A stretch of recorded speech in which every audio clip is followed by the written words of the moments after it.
కేంద్ర బడ్జెట్ 2026 పై వాడివేడి చర్చ జరుగుతుంది. గత ఏడాది జీఎస్టీ సంస్కరణలతో దేశ ప్రజల మనసులు గెలుచుకున్న మోదీ సర్కార్ ఈసారి ఆదాయపు పన్ను వ్యవస్థలోనూ విప్లవాత్మక సంస్కరణలు చేయబోతోంది అనే అంచనాలు వినిపిస్తున్నాయి. పేద, దిగువ మధ్యతరగతి, ఎగువ మధ్యతరగతి, ధనిక వర్గాలను కవర్ చేసేలా ఐటీ స్లాబ్లను శాస్త్రీయంగా వర్గీకరించే దిశగా కసరత్తు జరుగుతుంది. జీఎస్టీ స్లాబ్ల తరహాలోనే సింపుల్ గా, సూటిగా, క్లారిటీతో ఐటీ స్లాబ్లు ఉంటాయని ఆర్థిక శాఖ వర్గాలు చెబుతున్నాయి. జీఎస్టీ అనేది పరోక్ష పన్ను, ఇన్కమ్ ట్యాక్స్ ప్రత్యక్ష పన్ను. గతేడాది జీఎస్టీలో కేంద్ర ప్రభుత్వం చేసిన సంస్కరణలతో సర్వత్రా హర్షాతిరేకాలు వ్యక్తమయ్యాయి. తమిళనాడు, కేరళ, పశ్చిమ బెంగాల్, అసోం, పుదుచ్చేరి లాంటి కీలక రాష్ట్రాల్లో అసెంబ్లీ ఎన్నికలు సమీపించిన వేళ ఈసారి ఇన్కమ్ ట్యాక్స్ విధానంలో సంస్కరణలకు కేంద్రం రంగం సిద్ధం చేసిందని సమాచారం.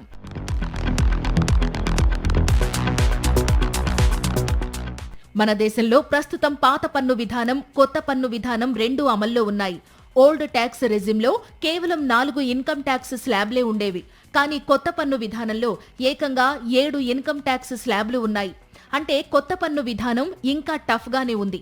దీన్ని వీలైనంత వరకు సరళతరం చేసే దిశగా సంస్కరణలు చేయాలనే యోచనతో కేంద్ర సర్కార్ ఉందట.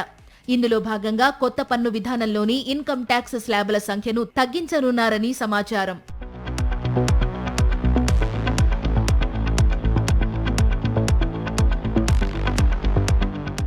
జీఎస్టీని 5%, 18% అనే 2 ప్రధాన స్లాబ్లకు పరిమితం చేశారు. ఇదే విధంగా దేశంలోని ఆదాయ వర్గాలను 3 లేదా 4 ఇన్కమ్ ట్యాక్స్ స్లాబ్లకు పరిమితం చేసే అవకాశం ఉంది. 5% నుంచి 25% వరకు ఉన్న 5 ఆదాయపు పన్ను స్లాబ్లను మధ్యస్థ పన్ను రేట్లతో 3 స్లాబ్లుగా వర్గీకరించే ఛాన్స్ ఉందని ఎక్స్పర్ట్స్ అంచనా వేస్తున్నారు. ఇన్కమ్ ట్యాక్స్ స్లాబ్లను తగ్గించడం వల్ల ప్రజలకు పన్ను చెల్లింపు అంశాలపై గందరగోళం తగ్గుతుంది. తమ చేతికి ఎంత వేతనం వస్తుంది, పన్ను కోసం ఎంత పోతుంది అనే దానిపై క్లారిటీ వస్తుంది.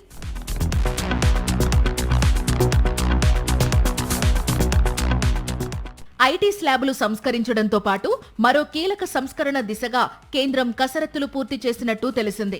అదే భార్యాభర్తల కోసం ప్రత్యేక జాయింట్ ట్యాక్స్ ఆప్షన్. దీని ప్రకారం భార్యాభర్తలు ఇద్దరూ విడివిడిగా కాకుండా కలిసి ఒకే జాయింట్ రిటర్న్ ఫైల్ చేయొచ్చు.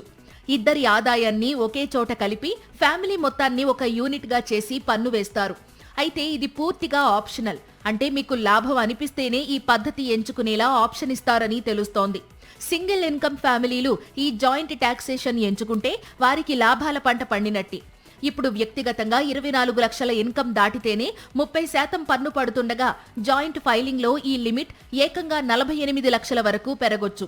దీనివల్ల ఎక్కువ సంపాదించినా తక్కువ పన్ను రేటు వర్తిస్తుంది.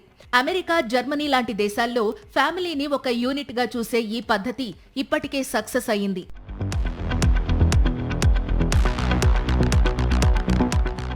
ఎఫెక్టివ్ ట్యాక్స్ రేట్ అనే అంశంపైన కేంద్ర ఆర్థిక శాఖ ఫోకస్ పెట్టినట్లు తెలుస్తోంది.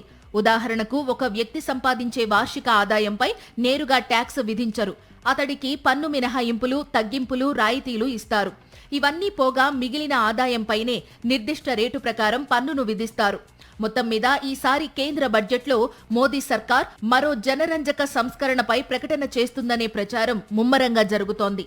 మరి నిర్మలమ్మ బడ్జెట్లో ఏముందో తెలియాలంటే ఫిబ్రవరి 1 వరకు ఆగాల్సిందే.